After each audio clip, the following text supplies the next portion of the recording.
ఓం నమ శివాయ. శ్రీ మాత్రే నమః. ఓం శ్రీ సాయిరాం. అందరికీ నమస్కారం అండి. ఈ రాశి వారికి నవంబర్ 28, 29, 30 తేదీలలో అనుకోని నిందలు పడుతున్నాయండి. జాగ్రత్త. ఎందుకు అంటే కనుక అసలు మీకు ఈ నింద పడుతుంది అనేది కూడా మీకు తెలియదన్నమాట. అటువంటి నిందలు పడుతున్నాయి. ఒక స్త్రీ మిమ్మల్ని ముంచాలి అని చెప్పి చూస్తుంది. ఇక్కడ కూడా జాగ్రత్త పడాలి.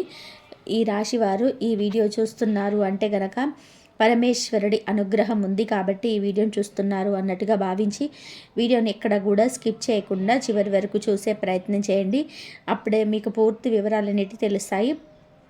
ఇక ఆలస్యం చేయకుండా వీడియోలోకి అయితే వెళ్ళిపోదాం. వీడియోలోకి వెళ్ళే ముందు ఒక చిన్న రిక్వెస్ట్ అండి. మొదటిసారి మన ఛానల్లోకి వచ్చినట్లయితే మన ఛానల్ని సబ్స్క్రైబ్ చేసుకొని వీడియోకి ఒక లైక్ ఇవ్వండి, ఇవ్వండి. కింద కామెంట్ సెక్షన్లో ఖచ్చితంగా కూడా ఓం నమ శివాయ అని చెప్పి కామెంట్ చేయడం మాత్రం అస్సలు మర్చిపోకండి. ఇక దానికంటే ముందు వీడియోని అయితే చూసి లైక్ చేసి షేర్ చేయడం మాత్రం అస్సలు మర్చిపోకండి. అలాగే సబ్స్క్రైబ్ కూడా చేసుకోండి. ఇంకా ఆలస్యం చేయకుండా ఈ రాశి వారి గురించి అయితే తెలుసుకుందాం. ఈ రాశి వారిని ఇప్పుడే మనము ప్రస్తుత కాలంలో గమనించుకున్నట్లయితే కనుక అంటే ఇక్కడ గతం గురించి మాట్లాడట్లేదు, భవిష్యత్తు గురించి కొన్ని విషయాలైతే మాట్లాడబోతున్నాను. గతం తాలూకు చేదు జ్ఞాపకాలనేటివి ఈ రాశి వారి జీవితంలో ఎక్కువగా ఉంటాయి. ఆ చేదు జ్ఞాపకాలు ఏంటి అంటే కనుక ముఖ్యంగా చెప్పాలి అంటే ఎవరైతే సొంత వాళ్ళు, ఎవరైతే నా అని చెప్పి అనుకున్న వాళ్ళు, నా రక్త సంబంధీకులు అని చెప్పి ఎవరైతే ఉంటారో వారి చేతుల్లోనే పిచ్చగా మోసపోతారనమాట. ఇక పిచ్చగా అనే మాట మీకు వాడకూడదండి. ఎందుకంటే కనుక ఎప్పుడు కూడా నా అనుకునే వాళ్ళు మోసం చేయడం అనేది, నమ్మడం అనేది అది మంచితనం వల్ల జరిగేదా మోసమే తప్ప పిచ్చితనం వల్ల జరిగే మోసం అయితే కాదనమాట. కాబట్టి ఈ యొక్క రాశివారు దీని కారణంగా చాలా వరకు కూడా దెబ్బతిన్నారు. దీని గురించి ఆలోచించి నా వారే నన్ను ఇలా చేస్తారే అని చెప్పేసి ఎక్కువగా బాధపడి ఎవరికి చెప్పుకోలేక, ఎందుకంటే ఏదైనా కష్టం వచ్చినా బాధ వచ్చినా కానీ నా అనుకున్న వాళ్ళకి చెప్తే ఆ బాధలు అనేటివి పోతాయి. అలాంటి వాళ్ళని కనుక ఈ యొక్క మోసం చేయడం, అవసరాలకి వాడుకోవడం, వదిలేసేయడం చేస్తే ఇక నేను ఎవరికి చెప్పుకోవాలి అని చెప్పేసి చాలా వరకు కూడా బాధపడతారు. వారి కారణంగా వారికి ఉన్న శక్తిని కోల్పోయారు, వారికి ఉన్నటువంటి డబ్బును కోల్పోయారు, వారికి ఉన్నటువంటి పరువును కూడా కొన్ని విధాలుగా కూడా కోల్పోయారని కూడా చెప్పుకోవచ్చు. కాబట్టి ఇప్పటికైనా కానీ నేను ఇలా ఉండకూడదు అని చెప్పేసి ఒక స్టాండ్ తీసుకొని లైఫ్లో ముందడుగు వేసే ప్రయత్నం అయితే ఇప్పుడే పాటిస్తున్నారు అని కూడా మనం చెప్పవచ్చు. ముఖ్యంగా ఈ రాశివారు ఎదుటి వ్యక్తుల్ని చాలా తేలికగా నమ్మేస్తుంటారండి. ఎదుటి వ్యక్తులతోటి ఎక్కువగా క్లోజ్గా ఉండడం, అందరూ కూడా నా వాళ్ళే కదా అని చెప్పేసి పలకరించుకోవడం, ఎప్పుడు ఏమైనా కొత్త వాళ్ళు కనిపించినా కూడా కలేసుకొని మాట్లాడుతూ ఉండడం, అంటే తన అన్నట్టుగా అందరినీ కూడా కలుపుకుంటూ వెళ్ళిపోవడం, అందరితో ఫ్రెండ్లీగా ఉండడం, ఇలా చేస్తూ ఉంటారు. ఈ యొక్క నేచర్ ఏదైతే ఉందో అంటే ఎదుటి వారిని ఫ్రెండ్లీగా, కొత్త వారిని కూడా మంచిగా పలకరించుకునే పద్ధతి ఏదైతే ఉందో ఈ పద్ధతి అనేది చాలా వరకు కూడా మంచిదే. కానీ కొన్ని విషయాల్లో మాత్రం అవతల వాళ్ళు ఇంత మంచితనాన్ని అర్థం చేసుకోలేక వీరు మంచిగా ఉంటున్నారు కదా అని చెప్పి వాళ్ళ యొక్క అవసరాలను మాత్రం గడుపుకునే ప్రయత్నం అయితే చేస్తున్నారు. కాబట్టి వారి యొక్క అవసరాలను గడిపించుకునే ప్రయత్నం చేసే వారితో మాత్రం జాగ్రత్తగా ఉండండి. అందరినీ కూడా అంత గుడ్డిగా నమ్మే ప్రయత్నం అయితే చేయొద్దు. ఎందుకంటే మీ వాళ్ళే మిమ్మల్ని మోసం చేసినప్పుడు ఎవరో బయట వాళ్ళని నమ్మడం కన్నా కూడా మనం మోసపోతాం అనేది మీరు తెలుసుకోవాలన్నమాట. అన్ని విషయాల్లో కూడా అంత మంచితనం అనేది పనికిరాదు. ఈ రాశి వారి యొక్క లైఫ్ పార్ట్నర్ గురించి చెప్పాలండి ఇక్కడ. ఎందుకు అంటే ఈ రాశివారు జీవితంలో ఎన్నో కష్టాలను, బాధలను, సమస్యలను అన్నిటినీ కూడా తట్టుకొని అన్నిటికీ కూడా అంటే ఇప్పుడు ఒక అలానే ముందుకొచ్చినప్పుడు ఆ అలానకు సైతం ఎదురీత వేయగలిగే శక్తి అనేది కొంతమందికి ఉంటుంది. కొంతమందిలో ఈ రాశివారు మొదటి స్థానంలో ఉంటారనమాట. అన్ని కష్టాలను, అన్ని బాధలను, అన్ని సమస్యలను తట్టుకొని నిలబడగలిగారు కాబట్టి జీవితంలో వీరికంటూ ఒక గొప్ప స్థానాన్ని ఏర్పరచుకోవాలి అని చెప్పి, అంటే ఎప్పుడైనా కానీ ఒక ఇనుము బాగా నిప్పు చేత కాల్చబడి తర్వాత బాగా పదునెక్కబడుతుందో, దానికంటూ ఒక ఆకారాన్ని ఏర్పరచగలుగుతుందో అదేవిధంగా వీరు ఎన్నో కష్టాలను, ఎన్నో బాధలను, ఎన్నో ఎదురు దెబ్బలను, ఎన్నో మోసాలను అన్నింటినీ నమ్మిన వాళ్ళు మోసం చేయడాన్ని, ఈ యొక్క మానసిక ఎదురు దెబ్బలు, శారీరకంగా అనారోగ్య సమస్యలు వచ్చాయనుకోండి, ఒక ట్యాబ్లెట్ వేసుకుంటే అది తగ్గుతుంది అని చెప్పి అదొక ధైర్యంగా ఉంటుంది. కానీ ఈ యొక్క మంచితనం అనే ముసుగు వేసుకొని ఎవరైతే మనల్ని మోసం చేస్తూ ఉంటారో, ఇటువంటి వాళ్ళ చేతుల్లోనే నమ్మి మనం మోసపోయినప్పుడు మాత్రం మనసుకు చాలా కష్టంగా అనిపిస్తుంది అనమాట. అన్ని కష్టాలను కూడా తట్టుకొని నిలబడ్డారు కాబట్టి వీరి యొక్క లైఫ్ పార్ట్నర్కి ఎటువంటి కష్టాలు రాకూడదు, ఎటువంటి బాధలు రాకూడదు, ఎటువంటి సమస్యల బారిన వారు పడకూడదు, వారి లైఫ్లో ఆనందంగా ఉండాలి అని చెప్పి వారి కోసం చాలా సాక్రిఫైజులు చేస్తుంటారు. వారి కోసం ఎంత దూరమైనా వెళ్తారు, ఏ పనైనా కూడా చేస్తారు. వారిని నలుగురిలో గౌరవంగా నిలబెట్టడం కోసం ఎంత కష్టం పని అయినా సరే వారికి కావాల్సిన అవసరాలన్నిటినీ కూడా తీరుస్తారనమాట. కాబట్టి వీరి యొక్క లైఫ్ పార్ట్నర్ చాలా చాలా అంటే చాలా లక్కీ అని చెప్పుకోవచ్చు అనమాట. కానీ వీరికి అంటే ఆశించినంత సిరి సంపదలు అయితే ఉండవండి ఈ రాశి వారికి. ఈ విషయంలో ఎస్ అయితే ఎస్ అని చెప్పండి, లేదంటే మాకు చాలా ఆస్తులు ఉన్నాయి అని చెప్పి కామెంట్ చేయండి. ఎందుకంటే కనుక ఈ రాశివారు కష్టపడి వీరికి వెనకటి తరాల నుంచి వచ్చిన ఆస్తులు అనేటివి చాలా తక్కువగా ఉంటాయన్నమాట. ఏదైనా కానీ వీరి చేతులతో వీరు కష్టపడి సంపాదించుకున్న సొమ్ము వలన నలుగురిలో గౌరవ మర్యాదలు పెరగడమే తప్ప వెనకటి నుంచి వచ్చిన ఆస్తిపాస్తులు అనేటివి వీరికి అంతగా ఉండవు. కాబట్టి ముఖ్యంగా ఈ రాశివారు వీరి కష్టాన్ని నమ్ముకున్న వాళ్ళు కాబట్టి జీవితంలో అంటే ఎక్కడ తప్పటడుగు వేయకుండా ఎక్కడైతే పడ్డామో అని చెప్పి మళ్ళీ లేచి నిల్చోవాలి అని జీవిత సత్యాలను కూడా నేర్చుకుంటారనమాట. ఇక ముఖ్యంగా మీకు కొన్ని అపనిందలేటివి ఇప్పుడు పడబోతున్నాయి. ఇప్పుడు ఈ యొక్క డిసెంబర్ అంటే మనకిప్పుడు నవంబర్ నెలాఖరు వచ్చేసింది. ఈ యొక్క డిసెంబర్లో మీకు కొన్ని నిందలు అయితే పడబోతున్నాయి. అంటే మనకు అనుకోకుండా నిందలు అని చెప్పి వేటిని అంటారు, మనం ఒక పని చేయకుండా ఒక పని మనం చేస్తాము అని చెప్పి మనకు నింద పడినట్టు, ఒక తప్పు మనము చేయకుండా ఆ తప్పు చేశామంటే మనకి నింద పడినట్టు. అలాగే ఎప్పుడైనా కానీ ఎదురుగా ఒక దొంగతనం చేయకుండా మనము చేసాము అంటే మనం అవమానించినట్టు, అపనింద వేసినట్టు అవుతుంది. ఇటువంటి నిందలు అనేటివి మీకు ఇప్పుడు పడబోతున్నాయి. ఎందుకు అంటే గనక కొంతమంది విషయాలలో మీరు జోక్యం చేసుకోవడం వలన ఇక్కడి మాటలు అక్కడ మాటలు ఇక్కడ చెప్పారు అని చెప్పి మీరు ఇక్కడ చెప్పలేరు. జాగ్రత్తగా వినండి. ఇక్కడ మాటలు అక్కడ మాటలు ఇక్కడ చెప్పారు అని చెప్పి మీ మీద నిందలు పడబోతున్నాయి. కాబట్టి ఇప్పటి నుంచి ఈ యొక్క కొత్త సంవత్సరంలో ఈ యొక్క డిసెంబర్ ఎండింగ్లో కొత్త సంవత్సరంలో నిందలు పడే అవకాశం ఉంది. కాబట్టి మీరు ఇక్కడ విషయాలు ఇక్కడే మర్చిపోండి, అక్కడ విషయాలు అక్కడే మర్చిపోండి. ఎవరి దగ్గర కూడా నోరెత్తొద్దు. మీ పనేంటి, మీరేం చేస్తున్నారు, మీ యొక్క డబ్బు గురించి ఆలోచించుకోవడం, మీ యొక్క హెల్త్ గురించి ఆలోచించుకోవడం, మీ కుటుంబం గురించి ఆలోచించుకోవడం అంతవరకే. కానీ ఎదుటివారు ఎవరొక నలుగురు ఐదుగురు కలిసి గ్రూప్గా మాట్లాడుకున్నా కానీ, లేదంటే వేరే వాళ్ళు ఎవరైనా కానీ గొడవలు పడుతున్నా, దెబ్బలు ఆడుకుంటున్నా వారి మధ్యలో వెళ్ళి మీరు పరిష్కారం చెప్పాలని చెప్పి చూడడం కానీ, ఇక్కడ మీరు మంచిగా మాట్లాడాలి, మంచి చేయాలని చెప్పి చూస్తున్నా కానీ వారు మాత్రం మిమ్మల్ని తప్పుగా అపార్థం చేసుకొని వారి వల్లే ఈరోజు గొడవ పెద్దదైంది, మన మధ్యలోకి రాకుండా ఉంటే మనం వెంటనే కలిసిపోయే వాళ్ళము, లేదంటే వారు ఈ మాట నాతో చెప్పారు, మీరు చెప్పకపోయినా చెప్పారు అని చెప్పి ఇలా బంధువుల మధ్య కలహాలు వచ్చే అవకాశం ఉంది. ఈ యొక్క అపనిందల వలన మీ యొక్క సొంత స్నేహితులు విడిపోయే అవకాశం అయితే ఉంది. వ్యాపారాలలో కూడా బిజినెస్ పార్ట్నర్స్ల మధ్య కొంచెం రకాలుగా ఇబ్బందులు వచ్చే అవకాశం ఉంది. కాబట్టి ఈ యొక్క నిందలు తప్పించుకోవాలి అంటే నేను ఇందాక చెప్పినట్టుగా ఎక్కడికక్కడ దూరంగా ఉండే ప్రయత్నం చేయండి. మీ పనులు మీరు చూసుకునే ప్రయత్నం చేయండి.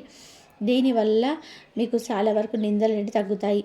ఇప్పుడు మనకి నిందలు వస్తున్నాయి అని చెప్పి ముందుగా తెలిసినప్పుడు జాగ్రత్త పడడం అనేది ముఖ్యం కదండి.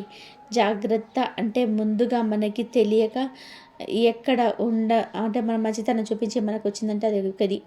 నేను ఇక్కడ ఈ రాశి వారికి ప్రత్యేకంగా చెప్తున్నాను కాబట్టి ఈ విషయంలో మాత్రం చాలా జాగ్రత్తగా ఉండాలి. ఒక స్త్రీ మిమ్మల్ని ముంచాలి అని చెప్పి చూస్తుంది అని చెప్పాను కదా.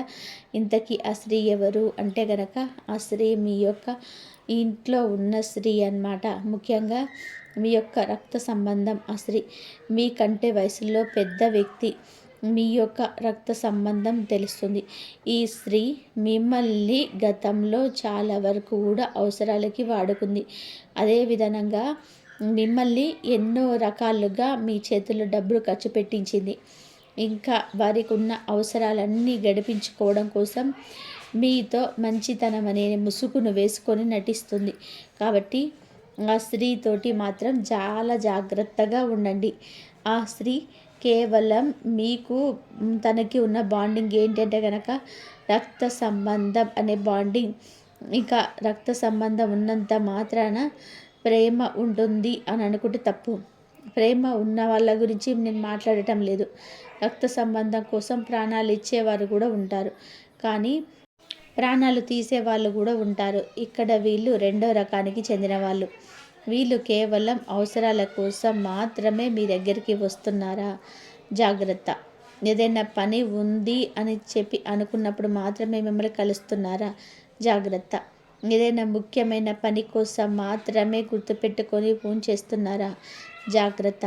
ఎందుకు అంటే గనక వారు అంటే ఒక బొమ్మని కనుక మనం చూసినట్లయితే కీ బొమ్మ, మనం చిన్నపిల్లలప్పుడు ఆడుకునే బాలం, మనం దానికి బాగా కీ ఇచ్చామనుకోండి ఆ బొమ్మ ఆడుతుంది.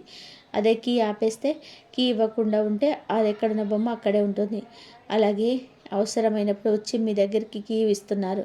మిమ్మల్ని వారికి తగ్గట్టుగా ఆడించుకోవాలని చెప్పి ప్రయత్నం చేస్తున్నారు. అవసరం లేనప్పుడు ఆ బొమ్మను పక్కన పెట్టేస్తున్నారు. అంటే ఇక్కడ వాళ్ళ దృష్టిలో మీరు బొమ్మ, వాళ్ళకి ఇచ్చినప్పుడు ఆడుతారు అనే ఒక అలుసు ప్రభావం అనేది మీ మీద వారికి ఏర్పడింది. కాబట్టి మిమ్మల్ని అవసరాలకు ఆడించుకోవాలని చెప్పి చూస్తున్నారు. అంటే మనిషిగా విలువ లేదు, రక్త సంబంధంగా ప్రేమ లేదు, ప్రేమగా విలువను పెంచే అవకాశం కూడా లేదు. కేవలం ఒక వస్తువులాగా మాత్రమే మిమ్మల్ని భావిస్తున్నారు. ఇటువంటి వారు తేనె పూసిన కత్తిల్ లాంటి వారండి. దరిద్రం ఏంటంటే రక్త సంబంధికులలోని ఇటువంటి వాళ్ళు ఉండడం ఇంకా దరిద్రం. చాలామంది మనం గమనించి ఉన్నట్లయితే కనుక, అంటే ఇప్పుడు సమాజంలో ఒక 100% మనం వేసుకున్నట్లయితే 100%లో దాదాపుగా ఒక 40% 30% మంది ప్రేమగా ఉంటున్నారు తప్ప మిగిలిన వారు మాత్రం ఎక్కడ డబ్బు ఉంటే అటు తిరిగిపోతున్నారు. ఎటు ప్రేమలు విరిగి రక్త సంబంధాల్లో సంబంధం లేదు. డబ్బుంటే పలుకుబడి ఉంటే వాడే రాజు, వాడే రెడ్డి. డబ్బు లేని వాడు మాత్రం రక్త సంబంధికులైన పక్క తిప్పుకోవడానికి చూస్తూ ఉంటారు. ఇదే జరుగుతుంది సమాజంలో. కాబట్టి ఇటువంటి దుర్మార్గమైన సమాజంలో మనం బతుకుతున్నాం. కాబట్టి చుట్టూ ముళ్ళే ఉంటాయి. కాబట్టి ముళ్ళల్లో అడుగు పెట్టకుండా గుచ్చుకుంటాయి అప్పుడప్పుడు. కానీ గుచ్చుకున్నా కూడా వాటిని భరిస్తూ బయటకి వచ్చే ప్రయత్నం అయితే చేయాలి తప్ప ఆ ముళ్ళల్లో పడిపోకూడదు.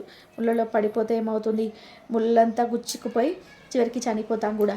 అదే ఒక ముళ్ళు 2 ముళ్ళు గుచ్చుకుంటే రెండోసారి మళ్ళీ ఆ పొదలోకి రావడానికి భయపడిపోతాం అన్నమాట. కాబట్టి ఇటువంటి స్త్రీ మీ యొక్క జీవితంలో ఉందంటే మిమ్మల్ని ఒక వస్తువులాగా చూస్తుంది. ఈ యొక్క వస్తువుకి కూడా ప్రాణం ఉంటుంది అని చెప్పి, ఈ వస్తువుకి కూడా ఫీలింగ్స్ ఉంటాయని చెప్పి, ఈ వస్తువుకు కూడా గౌరవ మర్యాదలు ఉంటాయని చెప్పి, ఈ వస్తువునికి ఈచే ఆడే బొమ్మ కాదు అని చెప్పి వారికి తెలియపరచండి. అవసరమైనప్పుడు నోరు ఎత్తండి.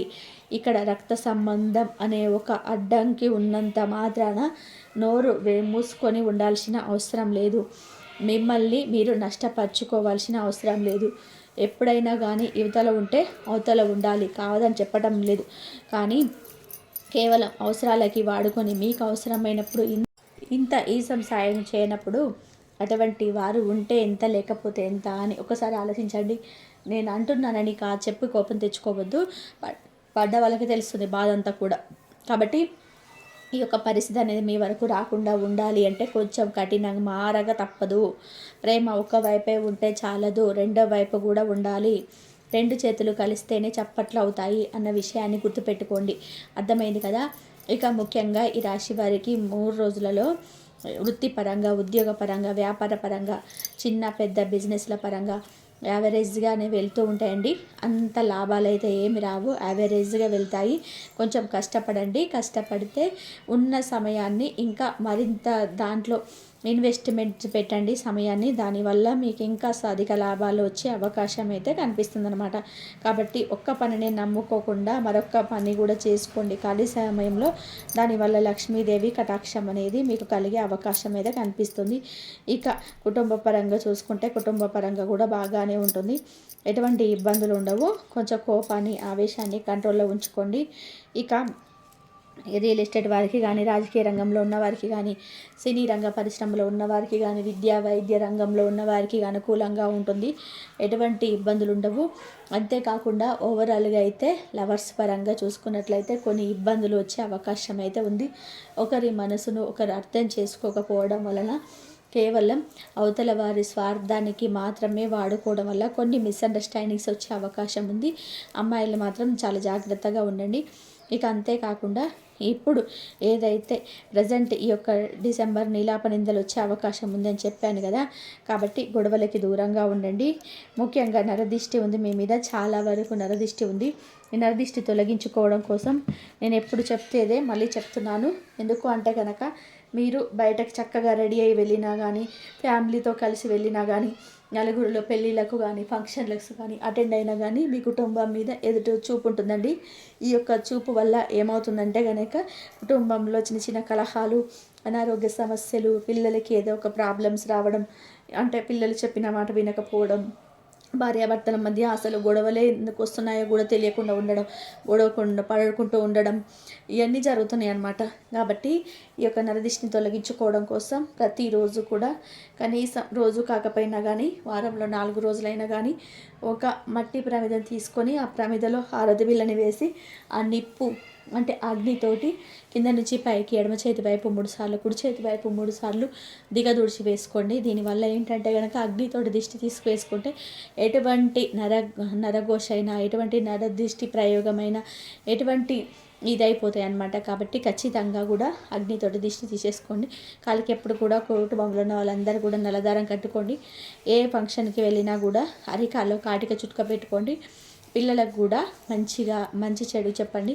ఎవరితో కూడా ఉన్న మాటలు లేని మాటలు అన్ని మాటలు మాట్లాడుతూ కూడా ఏది పడితే అది మాట్లాడేసేయకుండా ఆలోచించి మాట్లాడమని చెప్పుకోండి. ఎందుకు అంటే కనుక కొంతమంది దుర్మార్గులు పిల్లల చేత అన్నీ చెప్పించుకొని ఇంకాస్త ఏడవడానికి ప్రయత్నిస్తుంటారనమాట. కాబట్టి పిల్లలు కూడా తెలివిగా తయారు చేయండి. ఇప్పుడు సమాజంలో చాలా అవసరం ఇది. అంతేకాకుండా విద్యార్థులకి, అలాగే ఈ రాశి వారికి కొంచెం పిల్లలకి, ఈ రాశి వారికి కొంత చదువు మీద ఇష్టం తక్కువ ఉంటుంది. అంటున్నాను కోపం తెచ్చుకోకండి. మనలో ఉండే మైనస్ని మనం ఒప్పుకోగలగాలన్నమాట. ఏమీ అనట్లేదు, కాస్త కష్టపడండి.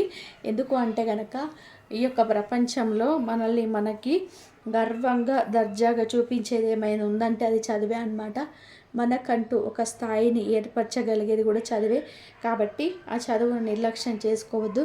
మీకంటూ ఒక ప్రత్యేకమైన గుర్తింపు, ప్రత్యేకమైన ఒక ఇది అనేది ఏర్పడుతుందన్నమాట చదువు వల్ల. కాబట్టి ఆ యొక్క చదువుని మాత్రం నిర్లక్ష్యం చేసుకోవద్దు. ఇక ఎప్పుడైనా కుదిరినప్పుడు ఒక సోమవారం రోజు శివాలయానికి వెళ్ళి శివుడికి అన్నంతో అభిషేకం చేయించుకోండి. ఈ విధంగా అన్నాభిషేకం చేసుకోవడం వల్ల మీకున్నటువంటి జాతక దోషాలు, గ్రహ దోషాలు, ఏలినాటి శని దోషాలు, అర్ధాష్టమ శని దోషాలు, రాహుకుజ దోషాలు, ఇవన్నీ కూడా చాలా వరకు కూడా సమస్యలన్నీ కూడా పూర్తయిపోతాయి అన్నమాట. పూర్తిగా తగ్గిపోతాయి. ఎటువంటి ఇబ్బందులు అనేటివి లేకుండా లైఫ్లో హ్యాపీగా ముందడుగు వేయగలుగుతారు. ఏ పనులు చేసుకున్నా కానీ ఆ పనిలో చక్కటి కలుసుబాటు అనేది ఉంటుందన్నమాట. అర్థమైంది కదండి.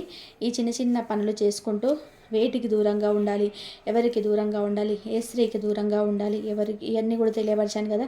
వీటన్ని ఫాలో అయిపోండి. ఇవన్నీ కూడా ఏ అవసరం లేదు. ఇంకా మీకు నచ్చినట్టుగా ఉంటుంది, ఆనందంగా ఉంటుంది. కొన్ని పరిస్థితులలో మన నోటికి ఏదైతే పని చెప్పకూడదు అనుకుంటామో అటువంటి సమయంలో కానీ చెప్పడం వల్ల మాత్రమే మన కొన్ని సమస్యలు పడిపోకుండా ఉండగలుగుతాము. అది కూడా తెలుసుకోండి. అర్థమైంది కదా. కాబట్టి మీకు దైవారాధన కంపల్సరీ మీరు చేసుకోండి. దైవారాధన చేసుకోవడం వల్ల కూడా మీకు మంచి జరిగే అవకాశం అయితే ఎక్కువగా ఉంటుంది. ఎదుటివారి చూపు కూడా మీ మీద పడదు. అంతా దైవమే చూసుకోండి. దైవం మీద భారం వేసేసి మీ పనులు మీరు చేసుకున్నారంటే, దైవం మీద మొత్తం భారం వేస్తే అంతా దైవమే చూసుకుంటాడు. నమ్మకంతో, భక్తితోటి కనుక మీరు నమ్మకంతో చేసుకోండి. మీరు ఎంత మంచి చేయాలని చూసినా, వాళ్ళు చేయాలని చూసినా అన్న వారికి కూడా ఆ దైవమే మీకు తోడుండి మీకు మంచి జరుగుతుంది. మీరు కంపల్సరిగా దైవారాధన చేసుకోండి. కాబట్టి దైవారాధన చేసుకున్న ప్రతి ఒక్కరికి కూడా మంచి జరుగుతుంది. కాబట్టి ఇలా మీకు బంధువుల దగ్గర నుంచి కలహాలు వచ్చినా సరే, అపనిందల వలన ఎటువంటి ప్రాబ్లం ఉన్నా సరే, మీరైతే బయట వాళ్ళ దగ్గర పోయి పైసలు ఖర్చు పెట్టుకొని అన్నీ చేయాల్సిన అవసరం లేకుండా ఇంట్లో దైవాన్ని, మీ కుల దైవం కానీ మీ ఇష్ట దైవం కానీ మొక్కుకొని మీరు పూజలు చేసుకోండి. మంచి జరిగే అవకాశం అయితే ఎక్కువగా ఉంటుంది. ఈ వీడియో కనుక మీకు నచ్చినట్లయితే ప్లీజ్ లైక్ చేయండి, షేర్ చేయండి, సబ్స్క్రైబ్ చేయండి. మరొక మంచి వీడియోతోటి మళ్ళీ కలుద్దాం. ధన్యవాదాలు.